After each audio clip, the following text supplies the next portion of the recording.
Boa tarde. Boa tarde, professor. Tudo bem? Tudo bom. Mais uma vez aqui ao seu lado.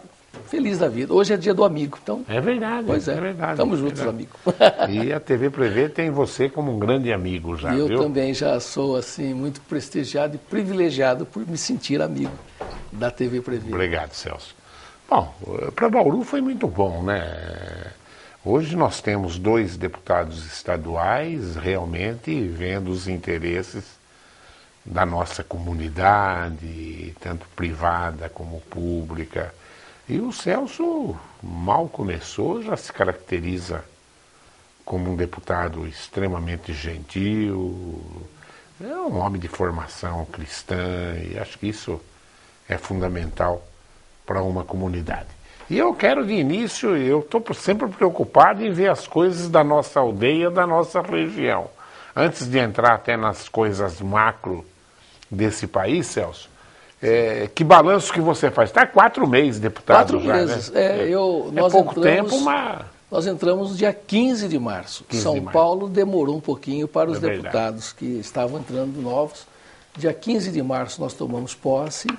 E a partir dali, professor, começou o primeiro aprendizado, que é uma experiência nova, conhecer a casa, conhecer o regimento, a linguagem, os pares que lá estão, aqueles que já são mais antigos, mais experientes, procurar realmente desenvolver a cultura de uma boa amizade, independente dos partidos ali presentes. Então, o primeiro momento foi assim, de conhecimento realmente da casa. Mas já trabalhando, já tivemos ali algumas ações, 3 meses e aproximadamente 20 dias, eu pude contar ali com a minha presença 100% em todas as votações, em todas as melhores situações da casa, e eu creio que foi assim realmente já, para esse comecinho, algo bom. Hoje estou fazendo parte de 2 importantes comissões da Casa. Eu entendo que a Comissão de Segurança Pública e Assuntos Penitenciários, ela é, sem dúvida alguma, hoje uma comissão importante. Tivemos uma votação que foi, assim, para nós, uma votação de vitória, que foi a aprovação da lei que vai inibir aqueles que vão aos campos de futebol para marginalizar, para se tornar bandidos, fazendo agressões. Inclusive, ontem, no Fantástico, mostrava torcedores de uma torcida uniformizada agredindo mortalmente pessoas de uma outra torcida, de um outro time. E agora, dentro dos campos de futebol, nós teremos uma aplicação da lei muito mais acentuada. Quando alguém for ao campo para essa intenção de criar delitos e causar danos, ele vai ser imediatamente detido e automaticamente punido. Então, esta lei hoje já foi praticamente sancionada. Isso foi uma grande vitória para essa comissão que nós estamos fazendo parte. E a pessoa vai comprar o seu ingresso, vai ter a sua cadeira já numerada, então começa a diminuir o tumulto nos campos, para que as famílias possam realmente estar presentes, as crianças. Sumiu dos campos, né, Celso? Hoje, quando aparece lá uma criança, um casal, é filmado várias vezes porque só tem eles. Verdade. Então, a gente tem agora, com certeza, que as famílias poderão voltar, porque não haverá mais a impunidade para aqueles que vão só para cometer crimes. E essas torcidas organizadas, principalmente, é droga e álcool, né, Celso? O que alimenta. Realmente, nós tivemos aquele caso, professor, que houve aquele massacre dentro lá de um determinado time, em que os que lá estavam naquele dia e os que foram lá e fizeram aquela chacina, de repente a gente viu o currículo deles. Um tinha sido preso na Bolívia, o outro era traficante, o outro ajudava. Então, de repente, dentro de algumas torcidas, não todas, mas a grande maioria, lamentavelmente, existe um grupo que aproveita, se camuflam na torcida organizada para fazer distribuição de drogas, tráfico e tantas coisas ruins. E agora acredito que os responsáveis pela torcida organizada terão a responsabilidade civil e criminal de observar quem são esses elementos e, de preferência, ou tirá-los ou indicá-los às autoridades competentes. Ô Celso, você está no seu primeiro mandato de deputado. E você chega num ano de crise. Claro que é diferente você iniciar uma carreira de deputado num ano de fartura, num ano... Verdade. E a minha pergunta é aí, a gente vê o governo federal desacelerando, mas o Alckmin, na minha opinião, começou a desacelerar antes de até do governo federal. O Alckmin é um cara que tem o respeito de toda a população do estado de São Paulo. Agora, inclusive, ele está diminuindo esse prêmio pelo ICMS, da nota fiscal, tirando da onde dá para tirar. Como que você vê a economia que é feita hoje pelo governo do estado?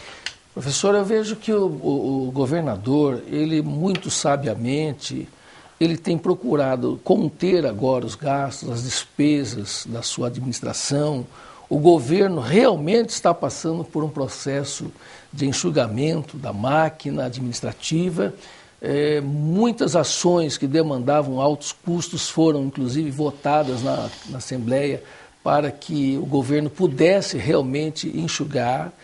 A economia realmente está sendo feita e o senhor tem razão, o governador ele começou a segurar já uns 2 anos. Eu acredito que ele já antevia, porque muitas verbas parlamentares de 2013 e 2014 estavam ainda suspensas.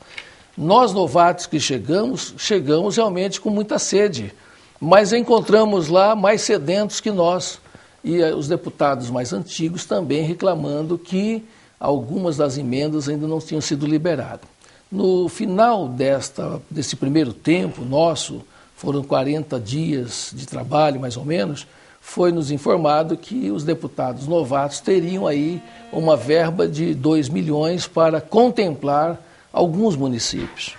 E a gente realmente vê quando no nosso gabinete centenas de vereadores, prefeitos chegam lá com seus pedidos, com as suas reivindicações, porque o enxugamento veio do federal e também no estadual. Claro. Então, o município, e às vezes o menor município, sofre ainda mais. Quando ele não tem condições de ter um rendimento próprio, alguma coisa que dê a ele condições de auto se sustentar, a sua dependência ainda é maior. E estamos realmente vendo que este momento de crise que o Brasil está passando, vamos colocar que seja temporária, passageira, mas o momento atual, para quem administra, é um momento de muito cuidado. As administrações que esbanjam, que não têm assim, um controle, estarão realmente fadadas a terem aí um super endividamento e vão sofrer no futuro. Mas o nosso governador está com muita cautela, gerenciando, com muita sabedoria. A gente tem percebido que, devagarinho, ele vai conseguir passar por esse momento e São Paulo vai conseguir vencer. São Paulo é muito forte, professor. São Paulo é um estado poderoso. Sem dúvida. É o maior orçamento do país, né, Celso? Ô Celso, para um país que está em crise, como é que você viu agora essa briga no governo federal entre o presidente da Câmara, aonde ele acusa até o próprio partido dele, a Polícia Federal, o juiz Moro, que tem hoje uma unanimidade quase que nacional, né? É a presidente da República. Não é hora disso, né, Celso? Ainda botar, sei lá, por mais motivos que ele tem, que espero que ele tenha, que seja verdade o que ele está falando, mas é a hora que um estadista tem que entender o momento delicado que o país está passando, né, Celso? É verdade. Nós entendemos que a crise ela veio e tem acontecido e não é privilégio do Brasil que estamos vivendo. Nós sabemos que a Europa passou realmente um período muito forte de crise. Estive em Portugal no momento que Portugal estava vivendo um momento de crise. Mas o que nós percebemos lá e percebemos em outros lugares, né? Nós vimos agora a Grécia, aí na zona do euro, conflitada com seus endividamentos, mas as grandes lideranças desses países, professor, elas se unem nesse momento.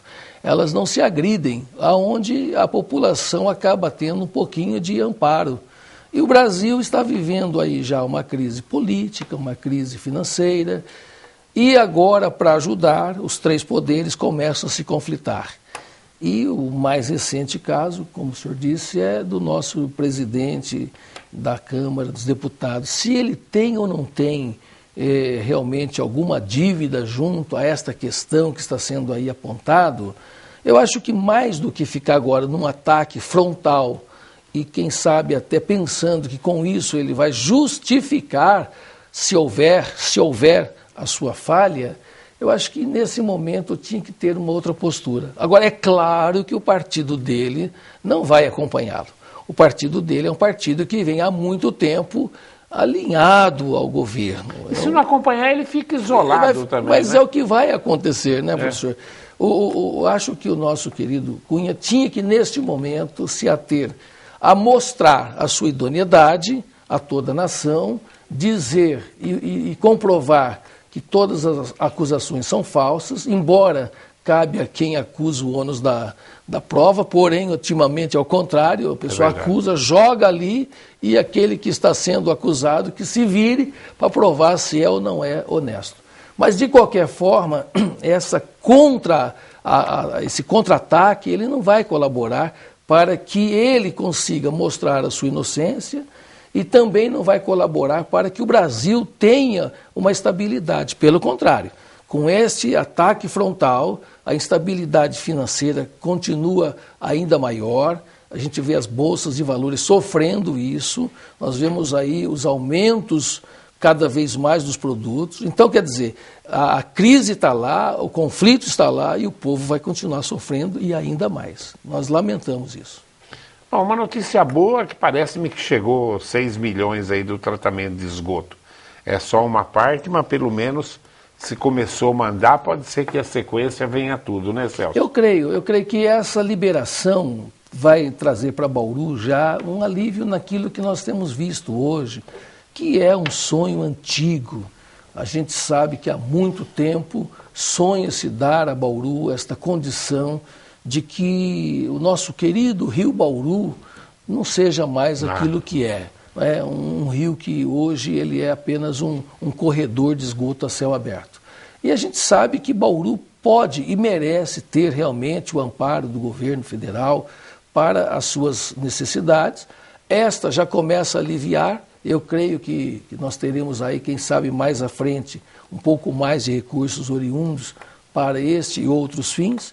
E para nós é bom saber que Bauru é olhado, é contemplado, mesmo nós não tendo uma grande representatividade hoje a nível federal. Que é uma judiação, né? Que se tivéssemos, professor, aí é que Bauru seria muito bem contemplado. Mas mesmo assim, eu creio que a atual gestão tem contribuído, tem trabalhado, tem estado lá e nós estamos vendo a coisa acontecer aí. E vai acontecer mais. E mais coisas boas virão por aí. O governo estadual, sabe se já liberou alguma coisa esse ano dos pedidos de deputado, de verba, ou ainda está na estaca zero? Está ainda na estaca zero. Eu estou crendo, professor, que a promessa que está sendo feita, que a partir já de agosto, na volta do recesso, começam as verbas a serem liberadas. Nós mesmos indicamos para Bauru 2 verbas, uma para a Sinfônica da cidade, outra verba para a área da agricultura. Estamos indicando uma verba para comprar uma máquina que vai atender a parte rural da cidade. Nós temos aí os acessos que precisam ser liberados aos produtores da nossa região. Então, estamos indicando e acredito que vai vir. E também fizemos, junto com o deputado Jefferson Campos, que é deputado federal, que trabalhamos em dobrada na última eleição, a verba de 700 mil, que virá para a futura construção do mercado municipal. Eu digo com muita alegria que Bauru poderá ter um mercado municipal aonde os agricultores da região, principalmente aqueles que trabalham sem os agrotóxicos, sem os venenos em suas plantações, poderemos dar aqui ao nosso mercado municipal, um mercado modelo, com produtos bons, produtos de alta qualidade, e eu creio que em breve teremos essa alegria. Vai ser bom para a cidade. Ó, já tem um telespectador de Piratininga falando do mercado aqui. Ó. Me chamo Fernanda, sou de Piratininga. Quero parabenizar o deputado pela excelente iniciativa de transformar a estação, que até então está abandonada, em um mercadão. será de grande valia para a cidade. Parabéns. Foi enviado pela Samsung Mobile. Olha que chique. Então, professor... Fernando é o nome dela. Viu, Fernando? Olha, esse mercado, a gente sonha naqueles moldes do mercado de São Paulo, em que a gente vai trazer aqueles pastéis maravilhosos de bacalhau, aqueles sanduíches maravilhosos de mortadela, enfim, fazer do mercado. Realmente, o lugar lá hoje é terrível. O lugar hoje lá é local de pessoas que usam drogas, um lugar mal cheiroso, e não tem como ser frequentado por ninguém, mas as famílias vão poder frequentar um lugar que é histórico para a cidade de Bauru e que trará com certeza muita saudade, porque junto do mercado vai ter a famosa Coreinha, professor. A locomotiva está por ali para a turma dar uma relembrada, né? Vai ser muito bonito. Ocupar aquele espaço é fundamental, né, Celso? Já fazem 6 anos que a prefeitura comprou aquilo, desapropriou e até agora... Eu creio que vai ajudar bastante o nosso gestor da cidade, vai poder utilizar aquele espaço de uma forma muito boa para a população. Bauru precisa ter mais lugares de visitação, e ali vai ser um lugar bom, de boas compras. Eu creio que vai ser muito legal. Ô Celso, você vê, Bauru ontem foi vítima de um assalto à mão armada num supermercado da cidade, né? Que coisa, como que a violência impera hoje em tudo quanto é setor, em tudo quanto é... Ontem à noite uma funcionária da escola da limpeza, uma servente, na rua, roubaram a bolsa, deram uma surra nela e roubaram R$700. Funcionária da escola nossa.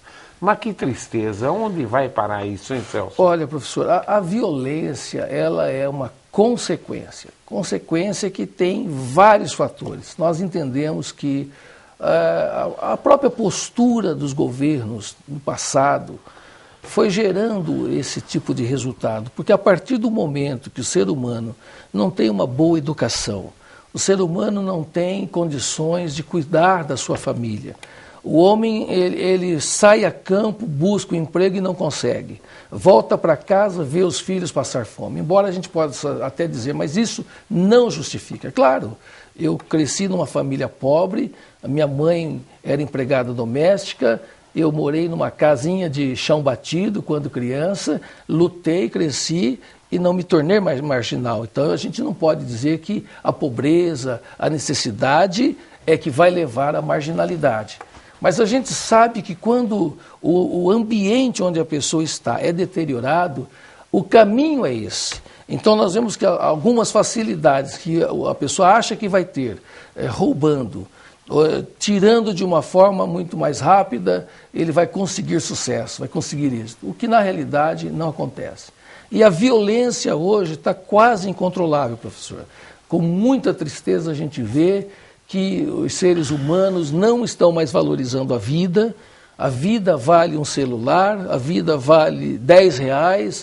Quantas vezes a gente vê alguém dando um tiro frontalmente, facadas por uma bicicleta. Ou só por uma pedrinha de crack, né? Exatamente, e pega-se um bem de alguém que trabalhou, lutou para ter, para trocar por uma pedra de R$5 ou menos, então a vida perdeu sentido. E a partir daí a violência está sem controle, e é claro que nós precisamos ter muito cuidado, saber onde anda, e um mercado hoje torna-se um lugar vulnerável. Os caixas aí eletrônicos são lugares que para a gente poder entrar e sair tem que ter cuidado, ou seja, não temos segurança verdadeiramente. Shopping de Bauru, nas imediações, o que roubam de celulares é coisa... É uma coisa assustadora que está, infelizmente, está em todo o Brasil isso, e a nossa cidade está dentro do contexto. Está aí o mercado sendo assaltado, e de uma forma violenta, de uma forma realmente assustadora. Um fuzil na mão, fuzil. Imagem. Armas pesadas. Arma pesada. Ai, meu Deus do céu. A gente se preocupa aqui lá com o Oriente Médio, com tudo, e sei lá se nós estamos diferente disso, né, Celso? Eu vejo com muita tristeza, professor, que o Brasil, ele às vezes ele camufla a sua triste realidade. A gente sabe que em muitos lugares pessoas são queimadas em pneus, que é o chamado micro-ondas. Nós sabemos que as pessoas são mortas assim, a sangue frio. Agora há pouco, na matéria, a gente ouviu aí que um homem mata a mulher porque se sentiu traído. E assim vai acontecendo de uma forma desenfreada. É demais. Duda e deputado Celso Nascimento, boa tarde. Quem que mandou? Marcos Monteiro. A Avenida Nações Norte está precisando urgentemente de 2 viadutos para ligar a Bela Vista ao Godoy. As pessoas que estão nos altos da Bela Vista e precisam ir até o Jardim Godoy têm que ir até a rotatória da Avenida Moço Tobias. Deputado, o senhor não conseguiria verba para fazer um viaduto? Uma ideia é fazer na Rua Padre Anchieta, pois ao lado da Godoy tem um barranco. Boa tarde. Boa tarde, Marcos. É claro que a parte de infraestrutura hoje, ela poderá demandar da Prefeitura pelo menos um projeto. Ele sendo apresentado, é claro que correremos atrás. E a nossa ideia aqui, então, é verificar se a gente pode conseguir imediatamente uma ajuda do governo estadual ou se iremos, junto com os nossos colegas, ao governo federal para atender esta demanda. Mas fica já aqui anotado que nós pediremos assessoria que entre em contato com a Prefeitura e a gente vai saber se já existe algum estudo para viabilizar a implantação do viaduto, professor, porque a doação de verba ela acontece quando projetos são apresentados. Então, se houver alguma apresentação tem que ter projeto, de projeto, né? exatamente. Sem projeto, o deputado fica amarrado. Se houver, então, esse projeto, a gente pode, com certeza, lutar para que venha a verba e seja implantado o viaduto, que certamente você está apontando como uma necessidade para aquela região de Bauru. O Marcos Monteiro já falou isso semana passada aqui na TV Prevê também.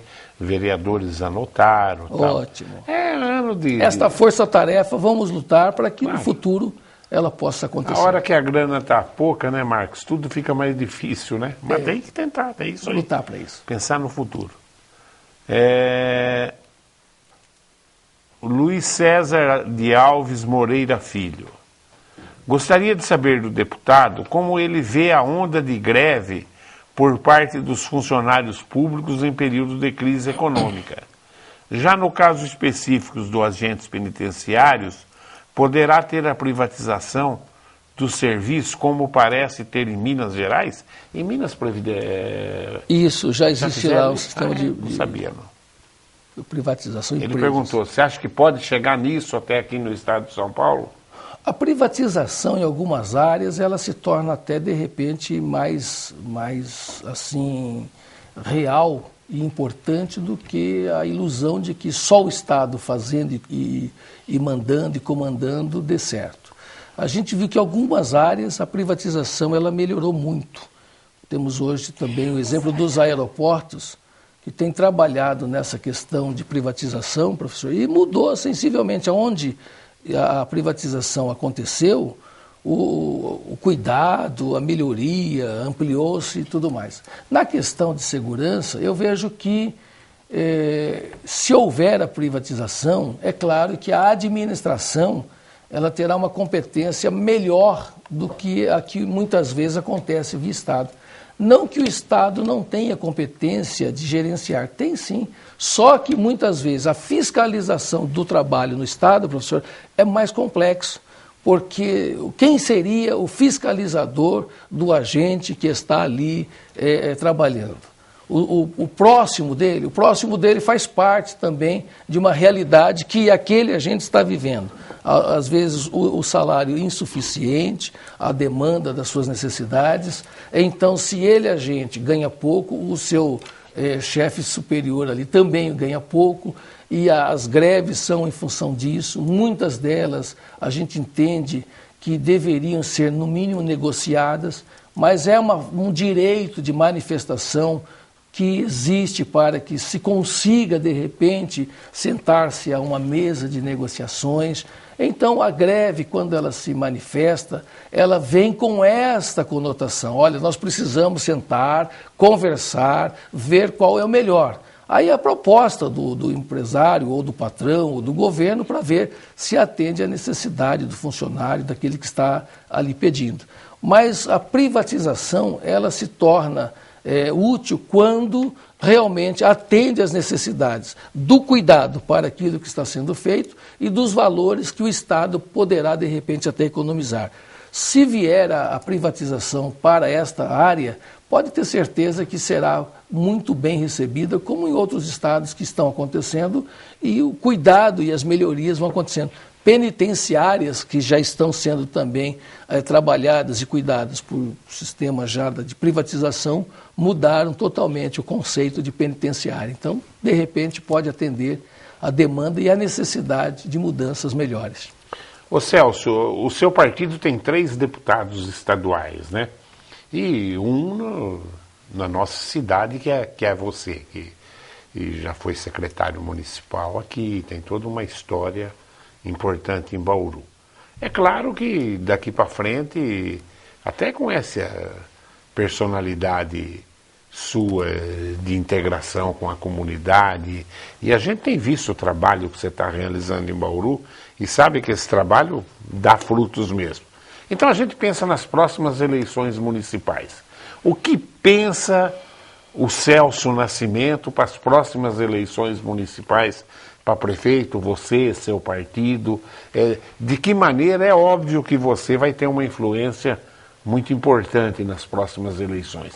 O que o Celso pensa? Olha, eu penso que Bauru precisa ter um gestor, uma gestora, que tenha condições de administrar com critérios de inteligência, porque apenas ser político num determinado momento, nós teríamos algumas dificuldades, porque o administrador competente, ele vai realmente saber gerenciar este momento, professor, porque nossa esfera hoje, a situação hoje de crise que estamos aí vendo e vivendo, ela terá ainda um rastro. Mesmo que a partir de hoje começasse a se levantar, ela teria ainda um tempo para consolidar o crescimento, o desenvolvimento, os investimentos. Então, esse próximo gestor, nós estamos vendo a necessidade de ter a característica de um grande administrador. O nosso partido, o PSC, eu estarei atento a isso, nós vamos participar ativamente junto às escolhas da cidade. Realmente quero participar pessoalmente. Os partidos, ao começar a apresentar os seus nomes, nós gostaríamos que houvesse realmente um debate mais sério, mais amplo, mais aberto, até um pré-debate, para que saibamos da competência desse gestor, para que não tenhamos a triste surpresa de que a pessoa venha por uma questão apenas política, não tenha condições de administrar o momento que estamos vivendo e Bauru sofra as consequências futuras. Então, nós estaremos realmente participando ativamente, a nossa assessoria está atenta, estamos olhando todos os nomes que possam vir a surgir. Vemos uma grande avenida aberta pela frente, nomes que começaram a ser cogitados, ainda não realmente oficializados, estão sendo olhados, analisados, mas eu creio, professor, que nós vamos estar, sim, atentos e participantes. Eu acho que Bauru hoje, com mais um deputado, tem condições de dar realmente a esta cidade hoje a visibilidade política para esse gestor que virá, esse prefeito ou prefeita que virá, com esta competência administrativa. É o que eu penso, porque se nós tivermos aqui uma pessoa que vem com esse cunho administrativo, Bauru conseguirá superar. E Bauru está cheio de problemas, né, Celso? Muitos problemas, professor. Nós temos financeiros, compromissos. Bauru precisava de um gestor realmente experiente. Eu vejo assim que Bauru hoje é uma cidade que na área da educação é privilegiada. É verdade. Aliás, eu quero até parabenizar aqui o grupo que o professor administra por colocar 50 alunos. Isso foi chique demais. Saiu ontem, né? 50 alunos na Unesp. Significa que é realmente uma entidade de ensino séria. Bauru é assim, Bauru tem as faculdades... O ensino municipal de Bauru, historicamente, é competente, Celso. Sim, eu lembro... Você lembra disso? Eu lembro, professor. Teve uma sucessão de bons secretários municipais em Bauru. Sim, e eu lembro agora, o professor falando da escola que eu, quando criança, fui aluno São Francisco de Assis. São Francisco, muito bom. As professoras que ensinaram tudo e que até hoje a gente não esquece, não é? É verdade. E Bauru foi privilegiado e é privilegiado no ensino, mas Bauru precisava dar a esses estudantes que se formam condições de continuarem na cidade. Não sair daqui. Não sair da cidade. Então eles se formam, tem que ir embora. Então, o que nós precisamos para Bauru? Indústrias de tecnologia, utilizar melhor esse aeroporto para que, em seu entorno, indústrias ou empresas... O aeroporto é um entrave ainda, né? Olha que aeroporto importante, mas até agora não somou nada para a cidade ainda. Dar à cidade aquilo que ele deveria dar, professor. Por quê? Porque, de repente, ali naquela região, aquela grande e vasta área, eu não sei se ela ainda está truncada pelos latifundiários ou por donos que não queiram disponibilizar para o crescimento. Existem esses entraves. Mas Bauru vai vencer isso. E aí, Bauru, tendo um parque industrial, tecnológico, à altura hoje desta cidade... A gente ouviu aí, professor, que os chineses estão vindo para o Brasil, vão investir bilhões, e uma fábrica de carros virá, e aonde que foi citado? Jacareí, que já está perto lá de São José dos Campos, que já tem... totalmente industrializada. Totalmente. Né? Gente, vem para Bauru. E aí que eu vejo que gestores de Bauru e toda a linha forte política, cabeças pensantes de Bauru, podiam se unir para que Bauru pudesse ir à frente. Né? Eu vejo a grande necessidade de Bauru entrar num projeto de discussão, discutir a cidade, as necessidades da cidade, os anseios da cidade, para que essa cidade, professor, ela abrigue os seus filhos, abrigue a sua população, não por um período, mas abrigue sempre. Que os nossos filhos, eles aqui cresçam, estudem, eles trabalhem, eles casem, eles constituam família, nesta cidade tão maravilhosa.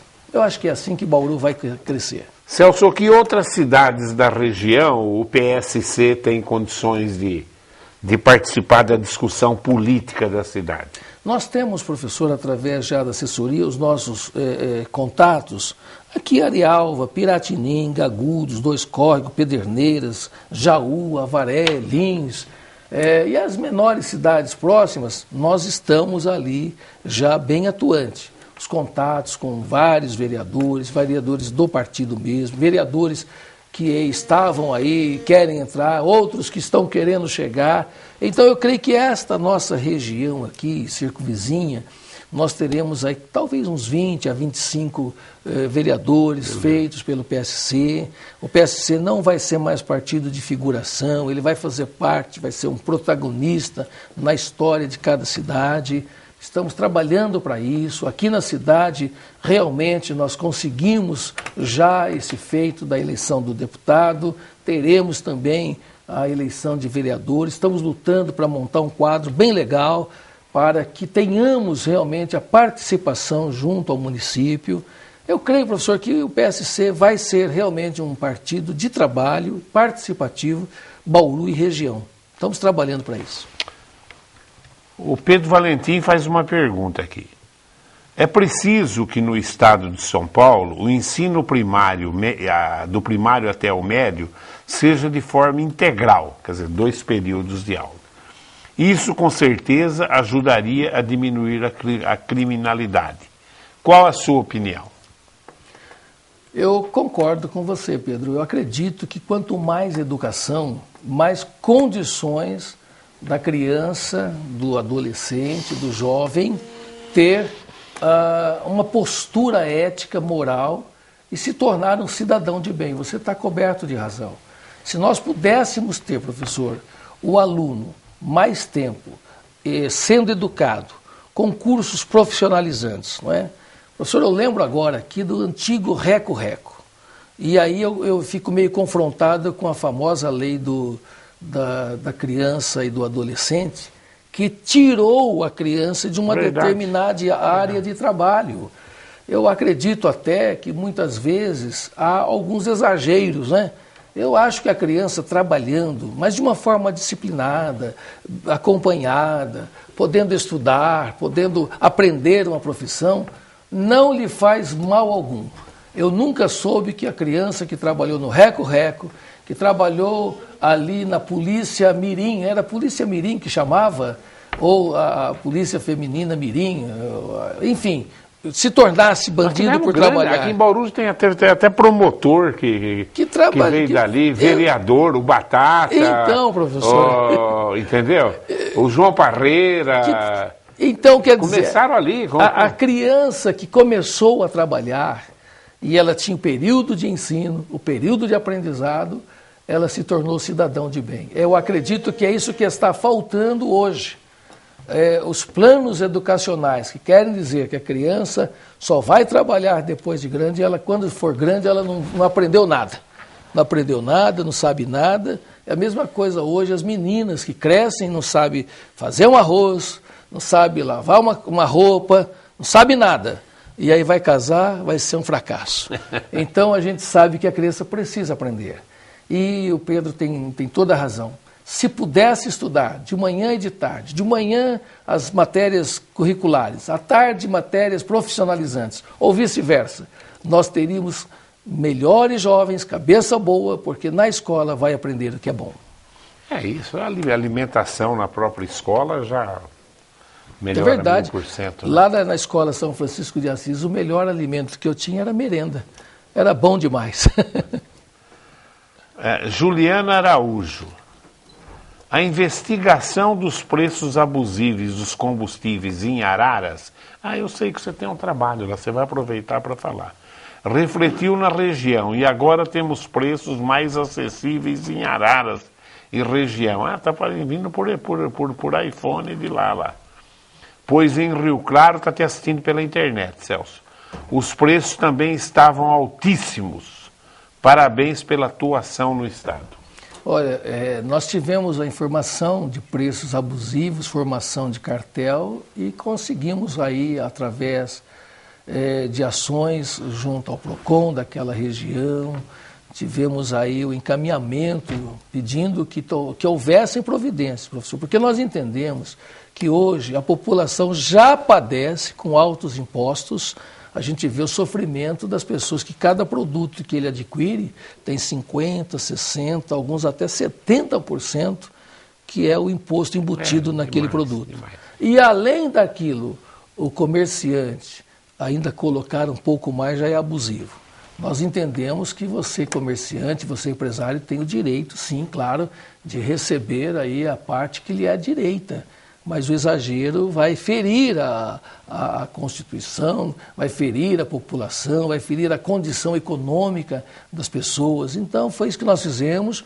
Estamos de olho em Bauru, estamos de olho na região, para que, pelo menos isso, seja minimizado, que não haja exageros, que não haja abuso, porque a população já está até o pescoço. Então, nós temos que trabalhar e o deputado tem que estar atento, essa é a função da gente. Estamos atentos, estamos de olho.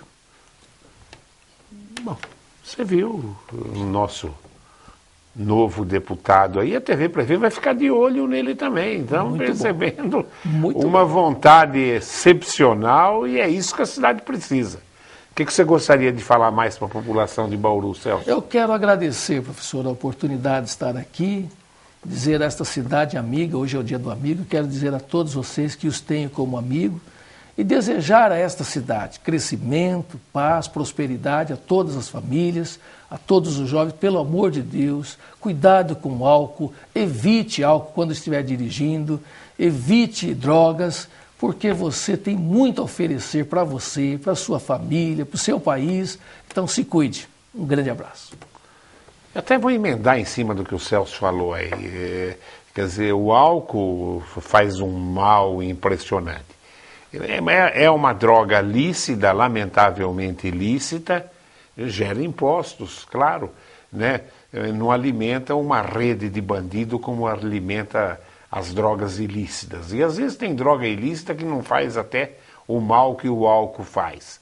Quer dizer, mas só o ato de você usar uma droga ilícita, você é um criminoso em potencial, porque você alimenta o crime em todas as esferas. Você que usa droga, às vezes isoladamente, estou aqui no meu cantinho, usando minha drogazinha, não mexo com ninguém, você está alimentando uma rede criminosa de droga ilícita. Ô Celso, obrigado pela presença. Obrigado, professor. Eu vou te trazer sempre aqui, viu? Eu estou à disposição, eu gosto de estar com o senhor aqui, aprendo bastante, vale a pena estar com vocês. Está ensinando todo mundo desse jeito também. A chanela é fundamental, né? Eu agradeço a sua audiência. Parabéns, estamos esquecendo de falar, o Brasil está indo muito bem nos Jogos Pan-Americanos. O Brasil foi lá e a perspectiva era conseguir o 3º lugar de medalhas e parece que isso já está consolidado. Só os Estados Unidos, que, claro, são imbatíveis, e o Canadá, que é o país sério que está ganhando do Brasil. E realmente isso me deixa extremamente contente de ver o hino nacional tocado tantas vezes lá no Canadá. Eu agradeço a sua audiência e continue aí ligado nos horários alternativos da TV Prevê. Tchau.